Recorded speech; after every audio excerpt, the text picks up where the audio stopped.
and welcome back to my channel. In today's video we're going to be continuing on with the Escape from the Catio project, and today we're going to be building out the Catio itself, creating the framing as well as using some different tools and techniques to create some sort of chicken wire effect as well as some grass effect as well. And also continuing on with aging the project with some moss and some grass, and then also adding our little creatures into the project. So hopefully you enjoy, and please don't forget to like and subscribe. Thanks.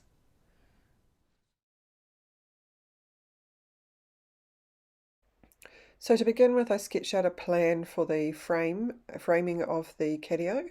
And for the sort of chicken wire type mesh in between each things, I'm going to use this fiberglass plasterers tape that they would normally use for joining plasterboard together. I'm going to paint it black, which you'll see a little bit later on in the video. So to create the frame, I'm just cutting out the individual pieces with my easy cutter and then just gluing it together to create the frame. So what I'm going to do here is just create the three separate walls, and I'm going to create them flat and let them dry and glue together. And then once they're dry and painted, I'll actually put them all together.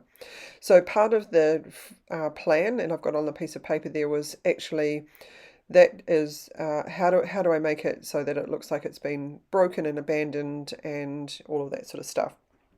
So here you can see the three separate walls, and now I'm just mixing up some brown paint with a bit of water, so just sort of watering it down to kind of give it that more wooden look. This is some balsa wood dowel, some square balsa wood dowel that I'm using here. There's actually two different sizes there, not that you can see very well. And here's the plasterers tape, so I'm not actually sure if you can see that very well, but I've kind of cut strips of it and stuck it onto some greaseproof paper because one side of the tape is actually sticky. So the idea in its normal use is that you would stick it onto the wall and then plaster over top of it if you've got any joins in some plasterboard. So I'm just making sure that I try and get right in between each of the little squares of the tape, and then I kind of just peel them off before the paint gets too dry, otherwise it's just going to be a bit difficult. And I do go back and paint both sides of it.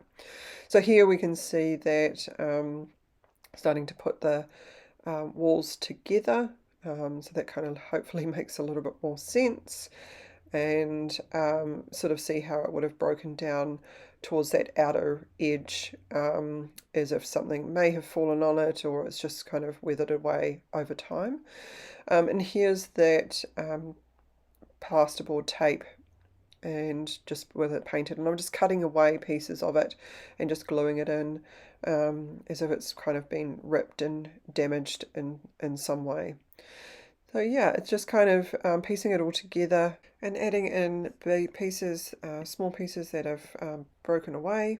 And here I'm starting to put the grass together.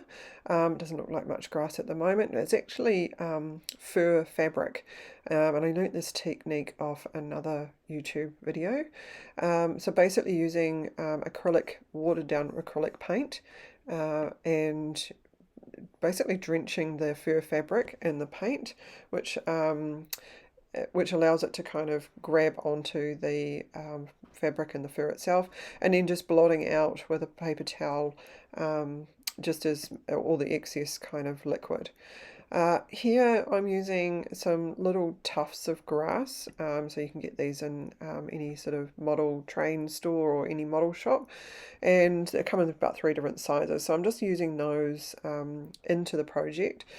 And when I was creating the patio area with all the tiles and breaking up the tiles to kind of think about, you know, how would it have aged over a period of time, I had in my mind of having these little tufts of grass sort of popping up through into the broken tiles and into the roof line as well.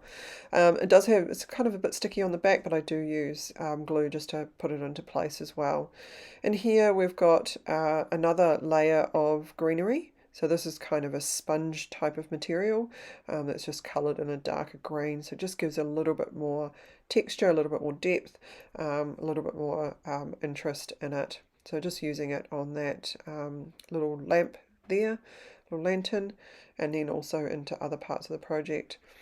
On the roof and other areas, I've got another mixture of two different types of grass, which is basically just fibres, and some sort of a mid mossy green kind of spongy material, which is quite a lot more loose than the darker green one.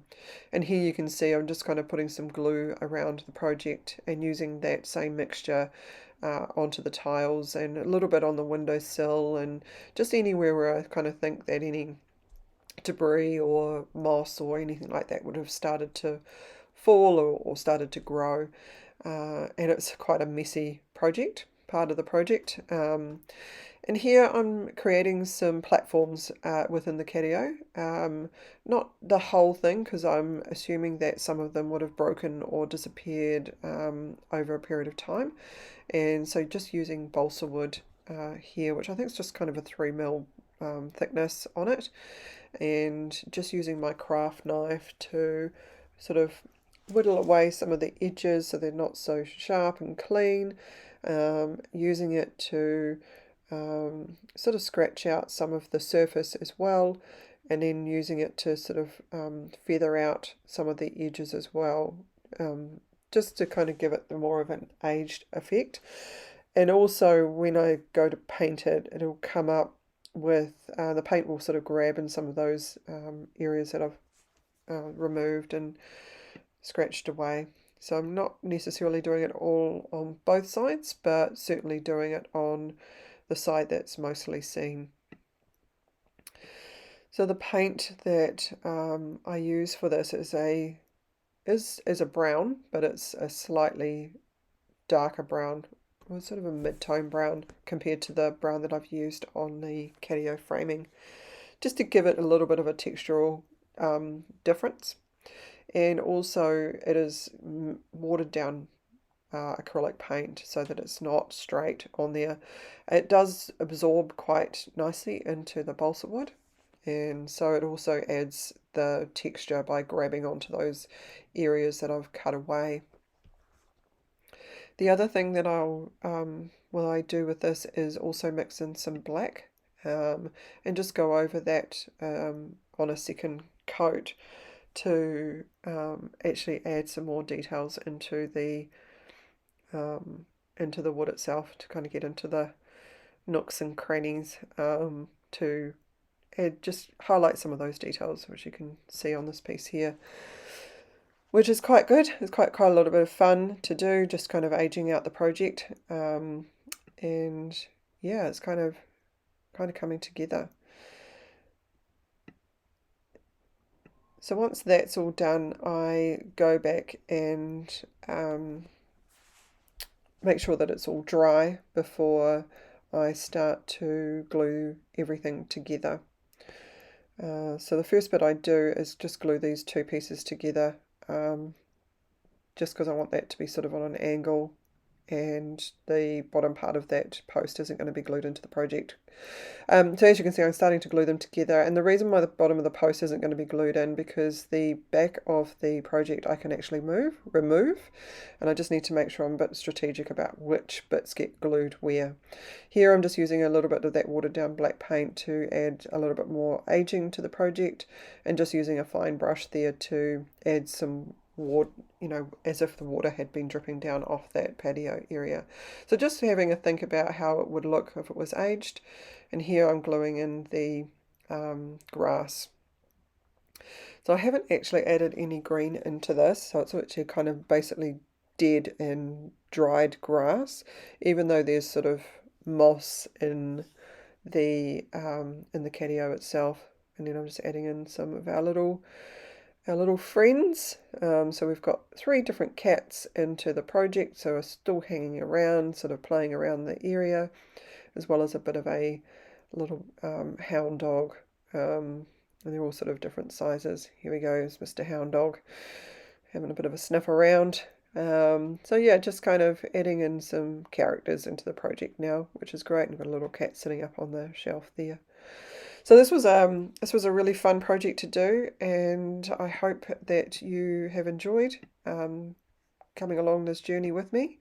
And don't forget to like and subscribe to my channel. Also, if you've got any comments, feedback, love to hear from you. Drop me a message in the comments section below.